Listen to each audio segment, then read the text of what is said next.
उत्तरायण काळ हा देवतांचा दिवस मानला जातो. या काळात सूर्याची ऊर्जा पृथ्वीवर अधिक सकारात्मक प्रभाव टाकते.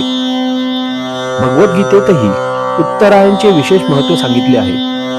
या काळात देहत्याग करणाऱ्या आत्म्याला उत्तम गती प्राप्त होते असे शास्त्र सांगतात. म्हणून उत्तरायण काळ पुण्य, साधना आणि आध्यात्मिक उन्नतीसाठी श्रेष्ठ मानला जातो. महाभारतातील भीष्म पितामहांचे उदाहरण याच सत्याला अधोरेखित करते.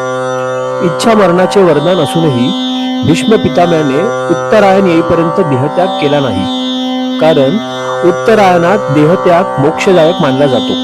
म्हणून मकर संक्रांत म्हणजे फक्त एक सण नाही, तर अंधारातून प्रकाशाकडे, अज्ञानातून ज्ञानाकडे आणि नकारात्मकतेकडून सकारात्मकतेकडे जाण्याचा आध्यात्मिक संदेश आहे.